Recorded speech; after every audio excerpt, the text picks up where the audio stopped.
You need to leave. This meeting is for authorized clients only.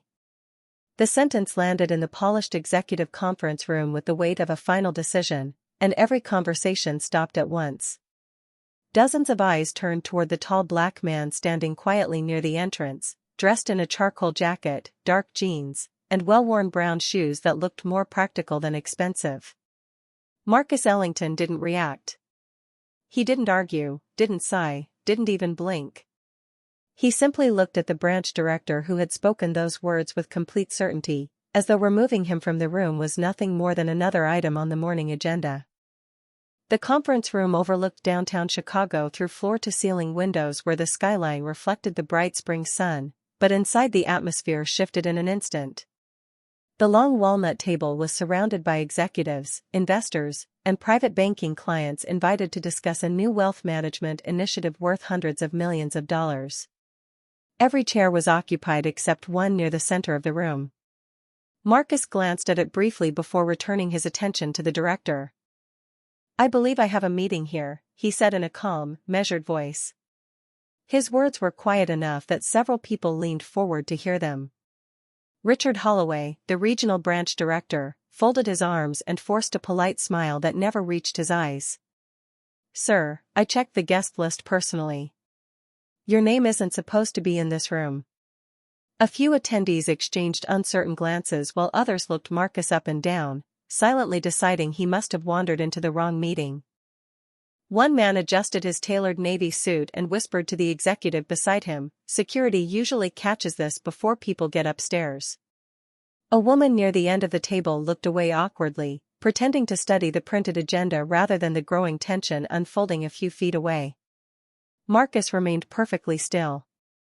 His posture carried the kind of confidence that couldn't be purchased or borrowed. It was the confidence of someone who had spent decades walking into rooms where people underestimated him before he ever spoke a word. Richard stepped closer. "I'm going to ask you one more time to leave before we have to interrupt everyone else's morning." Marcus nodded slightly, almost thoughtfully, then reached into the inside pocket of his jacket.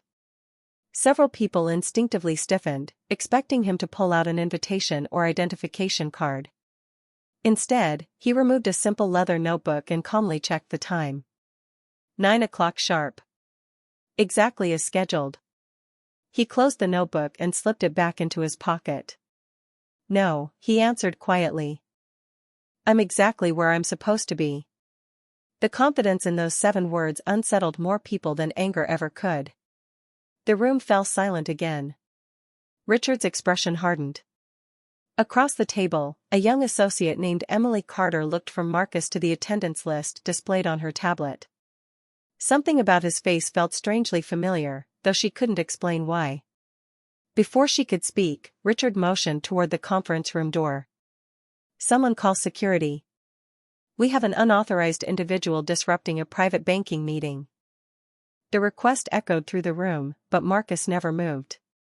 He simply stood there, composed and unshaken, as if he already knew that before this meeting ended, every assumption inside that room would be forced to answer for itself.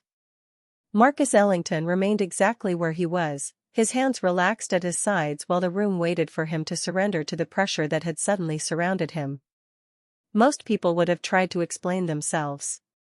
Some would have apologized just to avoid becoming the center of attention. Marcus did neither. He simply met Richard Holloway's stare with the calm expression of someone who had learned long ago that dignity never needed permission. Richard glanced toward the executive assistant standing beside the conference room screen. "Check the attendance list again," he said. "I want every registered guest verified." The young assistant nodded quickly and began scrolling through the digital roster projected onto her tablet. One by one she quietly read the names to herself. Investors. Corporate attorneys. Wealth advisors. Board representatives. Then she reached the bottom of the list and frowned. "I still do not see him," she admitted. Richard smiled with renewed confidence. "Exactly what I expected." A few people around the table allowed themselves small, satisfied smiles, convinced the misunderstanding had already been resolved. A middle-aged investor leaned back in his leather chair and whispered, private banking meetings are becoming less private every year. His neighbor chuckled softly. Marcus heard every word but never acknowledged either man. Years of experience had taught him that assumptions often revealed far more about the speaker than the person being judged. Emily Carter continued studying Marcus from across the room. There was something strangely familiar about him. She had only worked in private banking for 18 months, yet she could not shake the feeling that she had seen his name somewhere important. She quietly opened another internal application on her tablet, hoping to refresh her memory before anyone noticed. Richard stepped toward Marcus once more. "Sir, if you actually have an appointment, show us your invitation." Marcus looked at him for a brief moment before answering. "The invitation came from your institution. I accepted it." Richard gave a short laugh. "That is not how this works." Marcus responded just as evenly. "Apparently not today." The exchange unsettled several people who expected frustration or embarrassment. Instead, Marcus spoke with remarkable patience, almost as though he pitied the situation more than he feared it. Outside the conference room, employees walked through the marble hallway carrying coffee and presentation folders, completely unaware that the atmosphere inside had become increasingly uncomfortable. Emily's fingers suddenly paused above her screen. A partial search had returned several restricted records marked executive access only before immediately locking her out. She blinked in surprise. She had never seen that security designation attached to an individual client profile before. Before she could examine it further, the system automatically closed the window and returned to the standard dashboard. Richard noticed her hesitation. "Emily, is there a problem?" She looked up uncertainly. "No, sir. I just thought." Richard interrupted before she could finish. "Then there is nothing to discuss." His attention returned immediately to Marcus. "This meeting begins in 5 minutes, and every minute you remain here delays clients who actually belong in this room." Marcus slowly looked around the conference table, making eye contact with several executives who quickly looked away. Finally he spoke with the same quiet confidence that had never wavered since he entered the room. "Interesting," he said. "Not one person has asked why I was invited. Everyone has only decided that I could not have been." The room grew noticeably quieter. No one answered him. Even those who had quietly laughed only moments earlier found themselves unable to explain why they had reached the same conclusion without asking a single question. Richard Holloway no longer bothered hiding his irritation. The quiet confidence Marcus carried seemed to offend him more than open defiance ever could. He straightened his tailored jacket and addressed the room instead of the man standing before him. "Ladies and gentlemen, I apologize for this interruption. We will resume shortly." His tone suggested the matter had already been settled. Then he looked directly at Marcus. "You have had every opportunity to cooperate." Marcus answered with the same calm expression. "I have cooperated. I arrived on time. I waited to be acknowledged. I answered every question you asked. The only thing I have not done is agree with your assumption." Richard's jaw tightened. He turned toward the conference room entrance where 2 building security officers had quietly appeared after receiving the call from downstairs. Neither officer looked aggressive or confrontational. They simply paused outside the glass doors, waiting for instructions. The sight of the uniforms immediately changed the mood inside the room. Several executives lowered their voices. One woman folded her meeting folder shut, clearly uncomfortable with where the situation was heading. Another investor glanced toward Marcus again, expecting at last to see frustration on his face. Instead he found only patience. Richard gestured toward the officers. "Escort this gentleman to the reception area while we determine why he entered a restricted executive meeting." Marcus looked briefly toward the security officers before returning his attention to Richard. "Have you determined that I entered the wrong room?" he asked quietly, "or have you only determined that I do not look like the person you expected?" No one answered immediately. The silence lingered just long enough to make several people shift uneasily in their chairs. A senior financial advisor sitting halfway down the table attempted to lighten the mood with a nervous laugh. Private banking is built on verification, he said. Nobody should take it personally. Marcus nodded politely. Verification begins with questions, he replied. Judgment begins with conclusions. Emily Carter could no longer ignore the growing feeling that something was wrong. While everyone watched Marcus, she quietly opened another internal search page using a broader client database.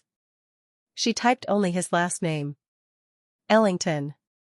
Almost instantly several encrypted records flashed across her screen before disappearing behind another authorization notice that read Executive Confidential Access Required. Emily froze. Ordinary clients never triggered restricted institutional records. Her heartbeat quickened. She looked up at Marcus, then back at the warning message. Before she could say anything, Richard noticed her hesitation once again.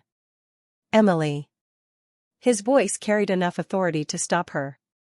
Close the system. We are finished searching. She hesitated for only a second before minimizing the window, but doubt had already settled in her mind. Across the room, one of the investors crossed his arms and said loud enough for others to hear, "People like this always think confidence is a substitute for credentials." A few heads nodded in agreement. Marcus slowly turned toward the speaker.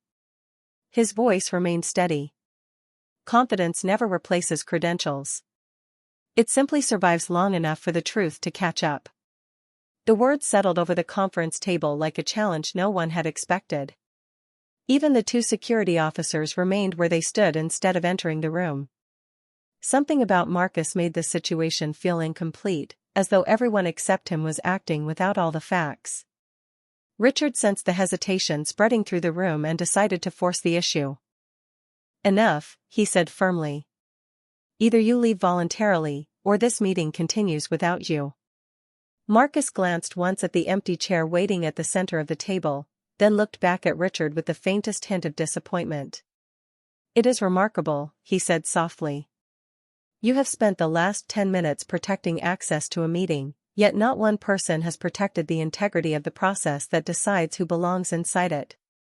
Emily Carter could not ignore the warning flashing in the back of her mind any longer.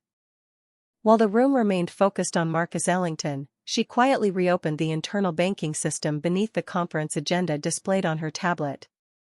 This time she searched using an archived executive directory instead of the client database. Her fingers moved carefully, hoping Richard Holloway would not notice. The search returned nothing for several seconds before a gray notification appeared across the screen. Access redirected. Executive relationship records. Her eyes widened. She had never seen the system reroute a search automatically. Before she could continue, another message appeared requesting credentials that only senior corporate officers possessed. Emily slowly looked up at Marcus again. He remained exactly where he had been since entering the room, neither impatient nor intimidated. It was almost as though he expected every second of silence unfolding around him. Emily finally spoke, her voice cautious but clear enough for the room to hear. Mr. Holloway. I think we should verify something through corporate banking before asking him to leave. Richard did not even look at her. There is nothing left to verify. Emily swallowed. Sir, I have never seen an executive restriction like this before. Richard's expression hardened immediately. Close the application. She hesitated. But if there is even a small chance. Emily, Richard interrupted sharply, I gave you an instruction.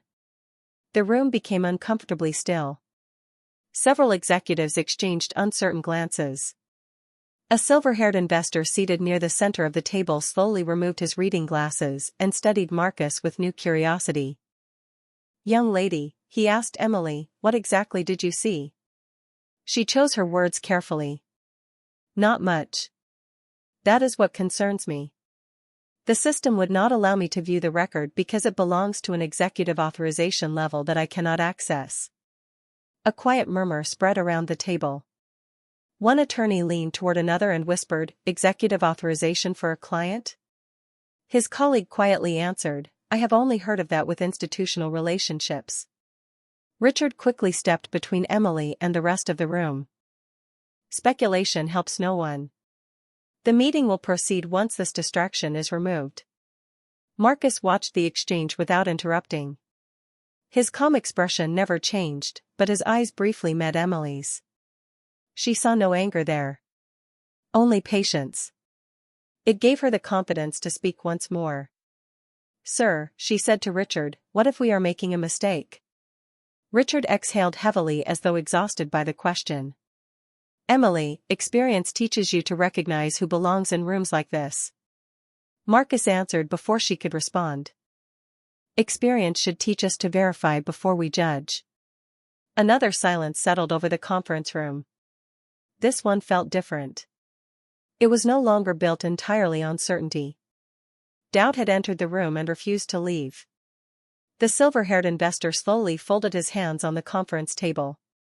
"Perhaps we should spend 2 minutes confirming his appointment before embarrassing the bank." Another executive nodded. "That seems reasonable."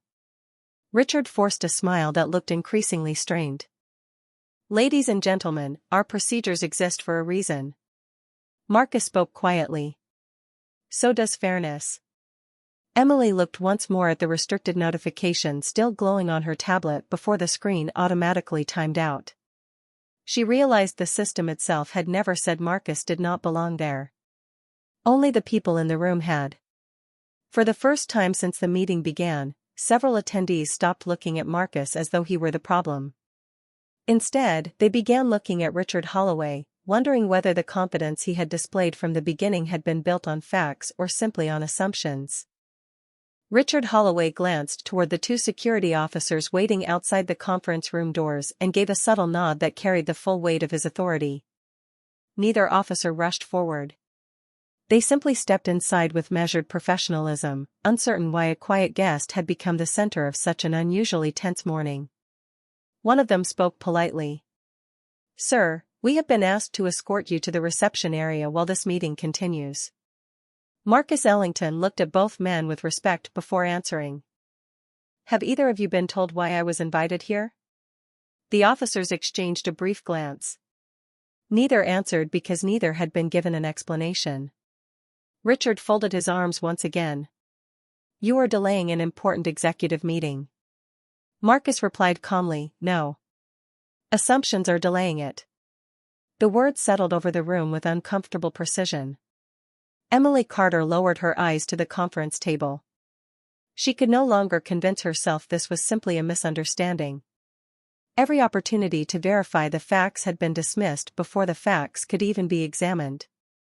Marcus stood quietly, but inside his mind another room slowly came back into focus. 23 years earlier he had walked into a neighborhood bank carrying a folder filled with business plans, financial statements, and every document requested for his very first commercial account. He had been 24 years old, wearing the only navy suit he could afford after months of saving. The loan officer had barely opened the folder before asking whether someone else was coming to co-sign for him. Marcus had politely explained that the business belonged entirely to him. The man had smiled without warmth and replied, "Businesses at your stage usually need stronger financial backing." Less than 10 minutes later Marcus watched another entrepreneur, a white man close to his own age, walk into the office carrying only a single envelope. He was welcomed with coffee, conversation, and confidence before anyone had reviewed his paperwork. Marcus never forgot the difference. He had left that building promising himself he would never allow another person's assumptions to define the size of his future. Decades later he had built companies, acquired businesses, created thousands of jobs, and established financial relationships that reached across the country. Yet standing in this conference room, he recognized the same expression in Richard Holloway's eyes. Different building. Different decade. The same conclusion reached before a single question had been asked. Marcus returned to the present as one of the security officers quietly cleared his throat. "Sir, we are only trying to follow instructions." Marcus nodded respectfully. "I know. And I do not blame either of you." His kindness surprised them. Richard seemed almost frustrated that Marcus refused to become emotional. He raised his voice just enough for everyone to hear. "This meeting cannot begin until he leaves." The silver-haired investor leaned forward. "Or until someone verifies whether he belongs here." Richard ignored the comment completely. Emily looked around the room and realized something had changed. Earlier almost everyone had accepted Richard's judgment without hesitation. Now several executives looked uncertain, and a few openly uncomfortable. The confidence that had filled the room at 9 o'clock had slowly been replaced by doubt. Marcus glanced toward the empty chair near the center of the conference table once more before looking back at Richard. "You believe asking me to leave will solve your problem," he said quietly. "It will not. It will only postpone the moment when everyone here discovers the question that should have been asked the moment I walked through that door." Marcus Ellington slowly reached into the inside pocket of his jacket once again. The movement immediately drew every eye in the conference room, but instead of producing documents or business cards, he removed a simple black smartphone. There was no dramatic gesture, no visible frustration, no attempt to prove himself to anyone standing there. He unlocked the screen, selected a single contact, and raised the phone to his ear. The room remained silent enough for everyone to hear the call connect after only one ring. "Good morning, Mr. Ellington," a calm professional voice answered immediately. "This is Natalie Brooks." Marcus spoke in the same measured tone he had maintained since arriving. "Good morning, Natalie. Please activate executive verification protocol for my scheduled meeting at the Chicago Regional Private Banking Conference Room. Log the activation time as 9:14 in the morning." There was no hesitation on the other end. "Confirmed. Executive verification protocol has been activated. Please remain where you are. The system will begin authorization immediately." Marcus replied with only 2 words. "Thank you." He ended the call and quietly slipped the phone back into his pocket. Richard Holloway laughed under his breath. "You expect us to believe that one phone call changes anything?" Marcus looked directly at him. "No. Facts change things. Phone calls simply invite them into the room." Several executives exchanged uncertain glances. Emily Carter noticed that her tablet vibrated almost instantly.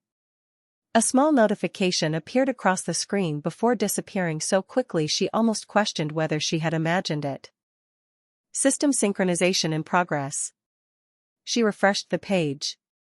The ordinary attendance list vanished for several seconds before being replaced by a loading symbol she had never seen during any previous executive meeting. Around the conference table, other employees began noticing similar activity on their company laptops. One whispered, "My dashboard just locked." Another frowned. "Mine is refreshing by itself." Richard attempted to dismiss the growing confusion. "Probably a routine network update." Yet even he glanced toward the large conference display mounted on the wall. The presentation scheduled for the meeting had disappeared completely, replaced by the bank's corporate logo and a message that simply read, "Authorization process initializing." Nobody in the room remembered seeing that screen before. The silver-haired investor leaned back slowly in his chair. "That does not look routine." Emily opened another internal application. Every search field had been temporarily disabled. A banner across the top instructed employees not to interrupt the ongoing verification process. Her heartbeat quickened. She had worked at the bank long enough to know that ordinary clients never triggered institution-wide authorization protocols. Richard finally looked directly at Marcus again, though much of his earlier confidence had begun to fade. "What exactly did you do?" Marcus answered without the slightest trace of satisfaction. "I requested the verification that should have happened before conclusions were made." Outside the conference room, several senior employees hurried through the hallway carrying tablets and speaking quietly into wireless headsets. The atmosphere beyond the glass walls changed almost as quickly as the one inside. Something larger than a simple client dispute had clearly begun unfolding. Emily looked from the hallway to Marcus and then back to the notification still glowing on her screen. For the first time that morning, she realized the room was no longer waiting to discover whether Marcus belonged there. It was waiting to discover who he truly was. The conference room doors opened once more, but this time no one spoke. 3 senior corporate executives entered with quiet urgency, each carrying a secured tablet displaying the same authorization screen that had frozen every internal system minutes earlier. The room instinctively stood still. Richard Holloway forced a confident smile and stepped forward. "Thank you for coming.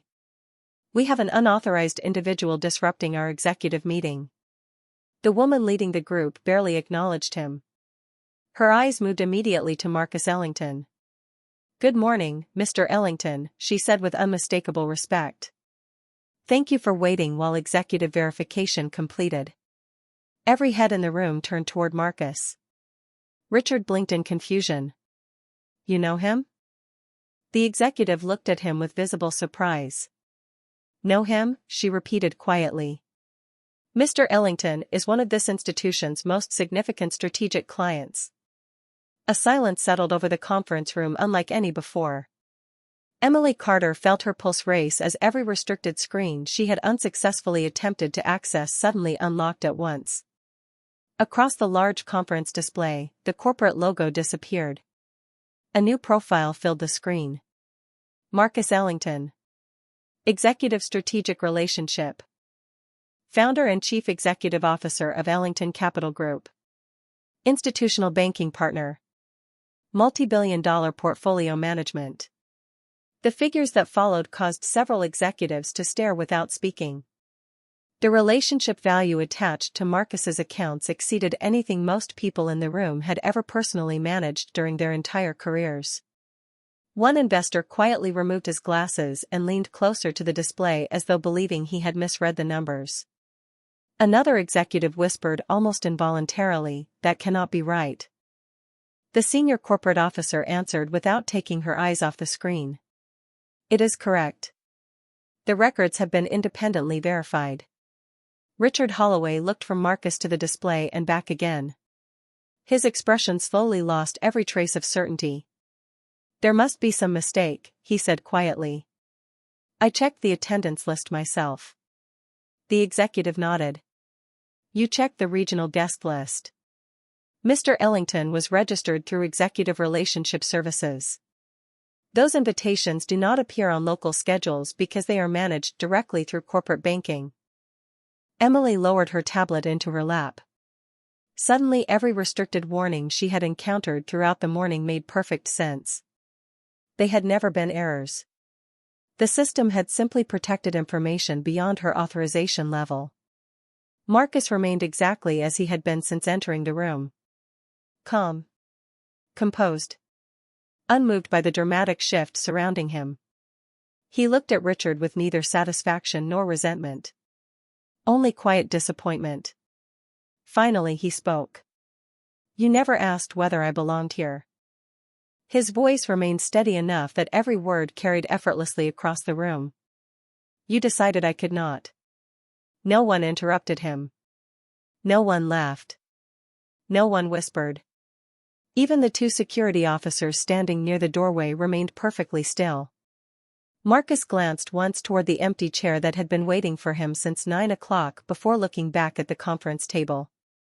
"You did not question my credentials," he continued. "You questioned the possibility that someone who looked like me could possess them." The room remained frozen. Richard searched for an explanation that refused to come. Marcus simply met his eyes and delivered the sentence that no one present would ever forget. "You asked me to leave a meeting because you judged my appearance. What you should have examined was the account that brought me into this room in the first place." No one spoke for several long seconds after Marcus Ellington finished his sentence. The silence was no longer uncomfortable because of uncertainty. It was uncomfortable because every person in the room suddenly understood exactly what had happened. Richard Holloway looked toward the senior corporate executives as though searching for someone to challenge the information displayed across the conference screen, but no one did.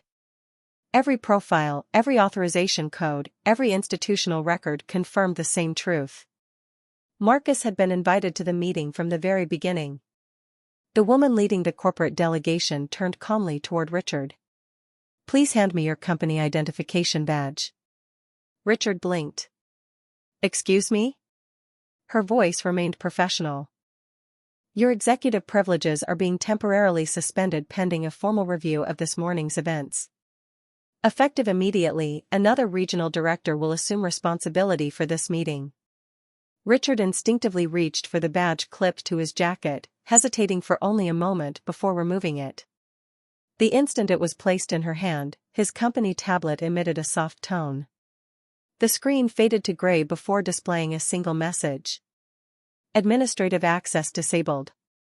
Around the conference table, several employees quietly looked down at their own devices. Meeting permissions refreshed automatically. The chair that had remained empty all morning now displayed a reservation beside it that everyone could finally see. Reserved for Marcus Ellington. Emily Carter slowly exhaled. The system had never been wrong. The people interpreting it had been. One of the senior executives turned toward the two security officers waiting near the entrance. Thank you, gentlemen. Your assistance is no longer required. Both officers nodded respectfully toward Marcus before quietly leaving the room. Neither looked embarrassed. They had simply followed instructions, and Marcus acknowledged them with a courteous smile. The silver-haired investor stood from his chair and extended his hand across the conference table. Mr. Ellington, I owe you an apology. I accepted the conclusions in this room without asking a single question. Marcus shook his hand warmly. Thank you. Accountability always begins with honesty. One by one, several executives lowered their eyes, reflecting on how quickly appearance had outweighed process. Emily finally gathered the courage to speak. I should have insisted that we complete the verification. Marcus looked at her kindly. You were the first person who tried. She nodded quietly, realizing that doing the right thing sometimes began with asking one additional question instead of accepting the easiest answer. Richard remained standing near the end of the conference table, noticeably quieter than he had been when the morning began. Before he could speak, the senior corporate executive addressed the room. This review is not about a client relationship. It is about whether our procedures were followed fairly and consistently. That determination will begin immediately. Her words carried no anger, only responsibility. Marcus slowly walked toward the chair that had been waiting for him since 9 o'clock. Instead of sitting immediately, he looked around the room once more. The same executives who had questioned his presence only minutes earlier now stood in complete silence, no longer focused on his clothing or appearance. They were focused on the lesson they had just witnessed. Without raising his voice, without arguing, and without demanding respect, Marcus had allowed the truth to speak louder than assumptions ever could. Marcus Ellington finally took the seat that had been waiting for him since the beginning of the morning. The room remained silent, but it was no longer the silence of suspicion. It was the silence that follows an undeniable truth. No presentation had been delivered, no financial projections had been discussed, yet everyone present understood they had already witnessed the most important lesson of the day. The senior corporate executive thanked the attendees for their patience and announced that the meeting would resume after a brief recess. One by one, the executives quietly gathered their notes, but few of them stood. Most remained seated, reflecting on how quickly appearances had replaced procedure and how easily confidence had been mistaken for entitlement instead of experience. Emily Carter looked toward Marcus one final time before speaking. Mr. Ellington, I hope I remember this morning for the rest of my career. Marcus offered a small smile. I hope you remember the question that almost no one asked. She nodded. Whether you belonged here. Marcus gently shook his head. No. Whether they had enough information to decide. The distinction settled over the room with surprising weight. The silver-haired investor slowly closed his notebook. That may be the most valuable statement I have heard in any banking meeting. A few people quietly agreed. Richard Holloway remained near the conference room door, noticeably humbled by everything that had unfolded. He looked toward Marcus and spoke with a sincerity that had been absent only minutes earlier. I made a judgment before I completed the process. I understand that now. Marcus met his eyes without anger. Then make certain the process protects the next person before they have to protect themselves. No one applauded. No one celebrated. The moment did not need drama because its meaning was already clear. Respect restored through understanding carried far more weight than humiliation ever could. Outside the floor-to-ceiling windows, the Chicago skyline remained unchanged, but inside the conference room something important had shifted. Procedures would be reviewed. Training would be strengthened. Verification would come before assumption. Those changes would matter far beyond a single meeting or a single client.